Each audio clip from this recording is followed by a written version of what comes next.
We go to next patient. Ok, próximo paciente. Bom, de fascite. Fasciitis on that area. Agora estava dor sob pressão. He had pain if press. Okay. So who treated you? All those people treated you. Oh, you're the main two. Sim. Okay. So where is your pain now? E agora, onde é que está a dor? No Pain more? completely gone.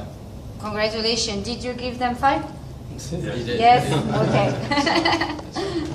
Very good. What did you do? E o que é que fizeram? A gente... What is your diagnosis of the meridian here? Qual Or foi? of the O rim passa pra extremity diagnosis? extremidade, mas só que como ele não passou bem onde que estava a dor dele, a gente fez relação com as articulações. So since there's no channel passing by the specific region, they just follow the proportional on the which area of the foot was affected.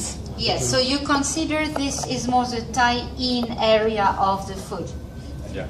And then you use a tie-in area of the opposite hand. Right? Então consideraram como sendo uma área tie-in que está afetada e utilizaram então a área tie-in do lado oposto da mão. So you use a system 1 to balance. E utilizaram então o sistema 1 para equilibrar. Congratulations! Meus parabéns.